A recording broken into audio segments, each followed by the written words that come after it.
ये बलूचिस्तान में ये जो ट्रेन का उन्होंने हाईजैक किया है, ये बड़ा सिग्निफिकेंट है। ये अब अपनी मौत मर रहे हैं। जब वो कहते हैं जब सियार की मौत आती है तो शहर की तरफ भागता है। वो दिखा रहे बहुत रेपिंग चल रहा था, कभी अटैक हो रहा है, कभी अम्बुश हो रहा है, कभी पाकिस्तान आर्मी नुकसान बहुत हो गया, वो काफ़ी क्लेम कर रहा है तो हमको कर रहा है। उसका डिमांड है इंडिपेंडेंट है। वहाँ के लोग ऊपर वाले की मर्जी पे हैं। भीख मंगा देश बना दिया, बर्बादी के उस कगार पर पाकिस्तान पहुंचा है। और वो अब 400-450 लोगों को किडनैप किया है। तो ये दिखाता है कि वहाँ की फ़ौज के, मैंने सुना 6 फौजियों को भी मारा है। तो वहाँ कोई कंट्रोल ही नहीं है और टोटल लॉलेसनेस। मौलाना डीजल ने पाकिस्तान की पार्लियामेंट के फ्लोर पे कुछ ही दिन पहले कहा था कि 4-5 ज़िले हैं जो अपनी आज़ादी डिक्लेयर करने वाले। और साहब वो तो तकरीबन पाकिस्तान के कंट्रोल से तो बाहर है। बलूचिस्तान, जहाँ तक खैबर पख्तूनख्वा का सवाल है, तहरीके तालिबान पाकिस्तान, ये दोनों मिल के कत्ल गारत कर रहे हैं पाकिस्तान की फ़ौज की। कोई 750 के ऊपर तो मारे गए हैं पिछले साल में ही। और एक हम डिमोरलाइजेशन सी जो देख रहे हैं वहाँ पे पाकिस्तान की फ़ौज में, जितनी कैजुअल्टीज़ हो रही हैं, धड़ाधड़ मारे जा रहे हैं बेचारे। तो देखना ये है कि ये बलूचिस्तान में ये जो ट्रेन का उन्होंने हाईजैक किया है, ये बड़ा सिग्निफिकेंट है। क्योंकि एक ट्रेन में कोई 450-500 लोग होते हैं, तो वो पूरे के पूरे इन्होंने हॉस्टेज बना लिए हैं। कह रहे हैं कि औरतें बच्चों को छोड़ दिया है। पहली खबर आई थी कि 100 के करीब इन्होंने हॉस्टेज बनाए हैं। अब खबर आ रही कि नहीं, पूरी ट्रेन तकरीबन अभी तक इनकी हॉस्टेज है। और पाकिस्तान को ये उन्होंने धमकी दी है कि अगर तुमने कुछ किया तो ये सारे हॉस्टेजेस को शूट कर देंगे। ये बड़ा डेलिकेट ऑपरेशन होता है हॉस्टेज रेस्क्यू। और मुझे नहीं विश्वास कि पाकिस्तान की आर्मी इतने डेलिकेट ऑपरेशन इतने नाजुकी से कर लेगी कि बगैर आम जनता को मारे वो टेररिस्टों को ख़त्म करें। बड़ा प्रिसीजन ऑपरेशन होते हैं। हमारी एनएसजी कर लेती है, लेकिन पाकिस्तान की फ़ौज का स्टाइल है कि वो रंगत दिखाते हैं। वो अपने F-16 ले आएंगे, तोपे ले आएंगे, टैंक ले आएंगे और जनता को, जनार्दन को उसमें कुचल देंगे बीच के अंदर। तो अगर ऐसा होगा तो पाकिस्तान में ही बवाल खड़ा होगा। पाकिस्तान को बड़ा फूंक फूंक कर ऑपरेशन करना होगा। ऑलरेडी वो हॉस्टेज नेगोशिएशंस ऐसी हालतों में शुरू की जाती हैं और उससे टाइम गेन किया जाता है, पता करने कौन किधर कहाँ कितने हैं, कहाँ कहाँ है, कैसे इन पे अटैक किया जाए।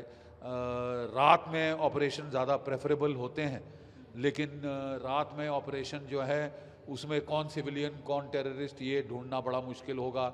शायद इनको डे लाइट में करना पड़ेगा। इन्होंने ट्रेन में आग तो लगा ही दी है, तो ये काफ़ी हैम हैंडेड ऑपरेशन मुझे लगता है पाकिस्तान की फ़ौज करेगी, जिससे सिविलियन बेवजह मारे जाएंगे और ज़्यादा गफलत बढ़ेगी। पाकिस्तान की फ़ौज को आपको याद होगा 1971 के बाद पहले तो जनरल टिक्का खान साहब ने बुचर ऑफ बांग्लादेश का टाइटल अर्न किया था वहाँ पे कत्ल गारत करके। फिर वो बलूचिस्तान 1973 में वो फिर बुचर ऑफ बलूचिस्तान के नाम से वो कुख्यात हुए थे। अपनी फ़ौज के साथ पागलों की तरह टूट पड़े थे आम जनता, आम आवाम पे। अब ये नहीं चलेगा साहब, क्योंकि अब पाकिस्तान को अगर वो ऐसी हरकतों से बाज नहीं आए, जेनोसाइडल मार काट, औरतें बच्चे मारने, सिविलियंस मारने, जब तक वो बंद नहीं करेंगे, प्रॉपर काउंटर इंसर्जेंट ऑपरेशन नहीं करेंगे पिन पॉइंटेड, उसमें साहब आपको सर्जन नाइफ लगाना पड़ता है। वो क्या कहते हैं, कसाई का झटका नहीं आप मार सकते। बट पाकिस्तान की फितरत रही है कि जब भी वो काउंटर इंसर्जेंट ऑपरेशंस करते हैं तो पहले तोपें चलाते हैं, F-16 चलाते हैं, सब कुछ चलाते हैं। अब भारत की फ़ौज ही है जो केवल राइफलों से कंट्रोल करती है, उसमें बेवजह नुकसान नहीं होता। क्या पाकिस्तान की फ़ौज ऐसा कर पाएगी? ये बड़े टेस्ट पे है। पूरी दुनिया की आंखें अब बलूचिस्तान की ओर है और बलूचिस्तान, मुझे तो लगता है अब समय की बात है। No army can withstand the strength of an idea whose time has come, ये विक्टर ह्यूगो ने कहा था और 1971 के पहले ये बहुत लागू था। आज फिर हमें लग रहा है, हम जो लड़े हुए हैं 1971 का युद्ध, हमें फिर लग रहा है कि साहब the time for the birth of Balochistan has come. Sir, क्या इंडिया पर इम्पैक्ट या किसी तरीके अलर्ट हमको तो केयरफुली वॉच तो करना ही पड़ेगा, अलर्ट भी हमको रहना पड़ेगा, क्योंकि बात ऐसी है कि पाकिस्तान की फौज ध्यान बटाने के लिए कुछ भी कर सकती है। देखिए, ये बोलते हैं रस्सी जल गई ऐंठ नहीं गई। ये फटीचर मुल्क है, इकोनॉमिक तबाही की कगार पे है, 2 रोज़ की रोटी नहीं खिला पा रहा अपने लोगों को, लेकिन साहब पंगे लेंगे जम्मू कश्मीर में, पंगे लेंगे पंजाब में, जाके तख्ता पलट करेंगे बांग्लादेश में, ठीक है। तो ये अगर अपने गरमान के अंदर झांकें, अपने घर में झांकें, तो ज़्यादा इनके लिए बेहतर होगा। लेकिन इनकी आदत है धड़ल्लेबाजी करने की, नाटकीय तरीके करने की, तो हमको ये थोड़ा केयरफुल रहना पड़ेगा अपने बॉर्डर्स पे कि ये क्या ध्यान बटाने की कोशिश तो नहीं करते। लेकिन ये अब अपनी मौत मर रहे हैं। जब वो कहते हैं जब सियार की मौत आती है तो शहर की तरफ भागता है। दोनों जो है बलूच इनके पीछे पड़े हैं, सिंधी इनके पीछे पड़े हैं, खैबर पख्तूनख्वा के तहरीक तालिबान पाकिस्तान इनके पीछे पड़ी है, और अब तो जो तालिबान काबुल में है वो भी इनसे सख्त नाराज़ है, वो भी लड़ाई की धमकी दे रही है, क्योंकि इन्होंने अपने F-16 तैयारे भेजे और वहाँ पे बेवजह औरतें बच्चे मार के आए हैं, कोई 54 से ज़्यादा। तो वो भी तिल मिलाए हुए हैं, वो भी बदला लेंगे।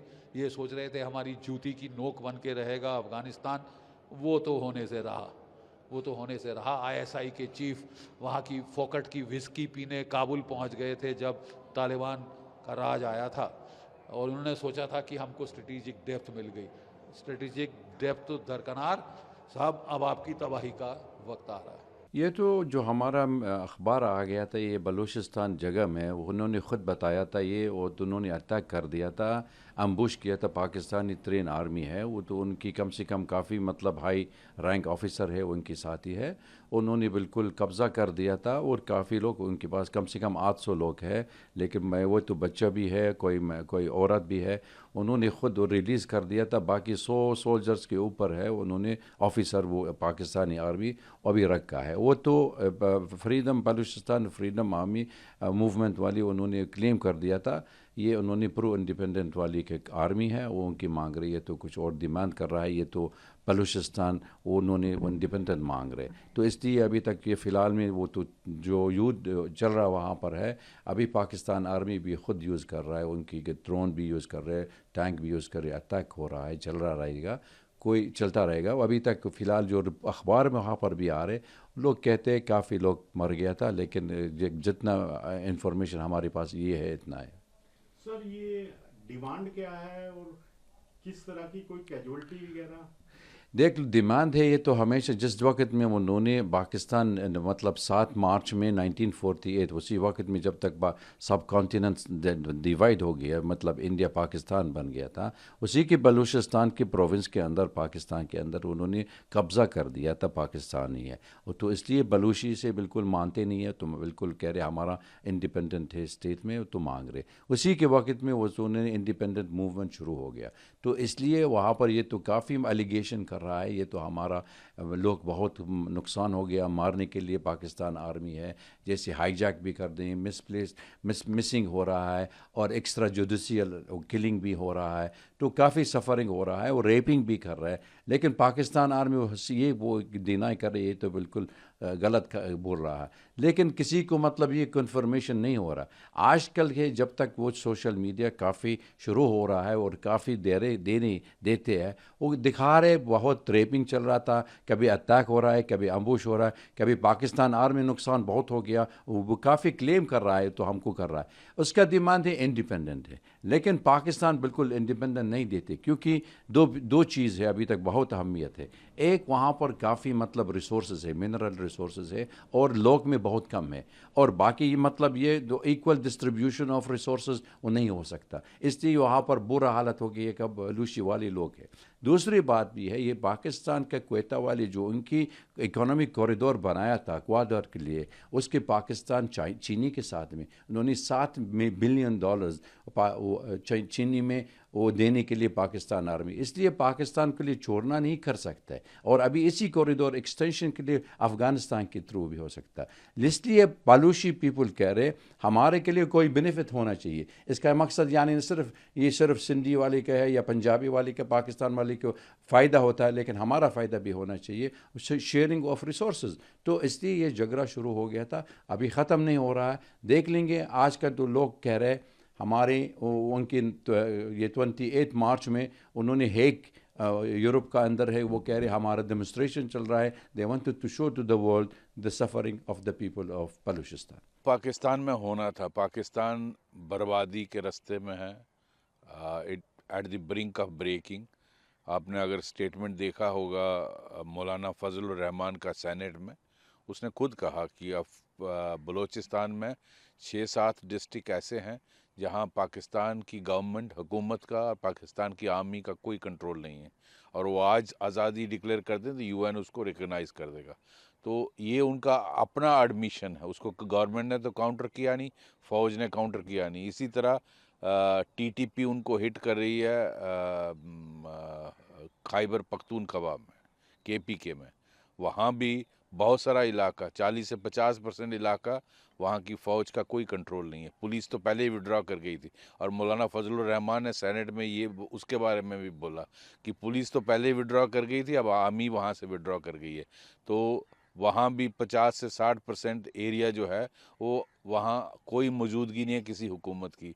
तो किसका कंट्रोल है? वहाँ टीटीपी का कंट्रोल है।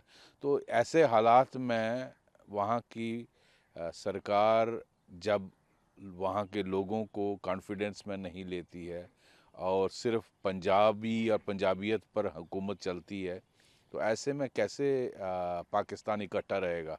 अभी आपने हाल ही में सुना कि वहाँ जो बलूचिस्तान के जितने भी टेरर आउटफिट्स हैं, BLA हो गया, उनके साथ में जो दूसरे तंजीमें हैं, और इवन सिंध के जो तंजीमें हैं, सब ने मिलकर एक यूनाइटेड फ्रंट बनाया है जो पाकिस्तान की फ़ौज को और वहाँ की हुकूमत को चैलेंज कर रही है।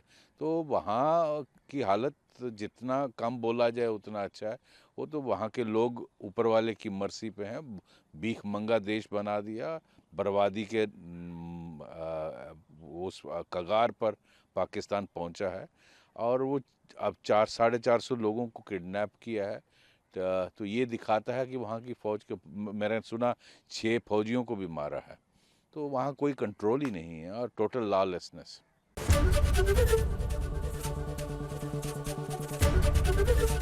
ABP गंगा, खबर आपकी, जुबान आपकी।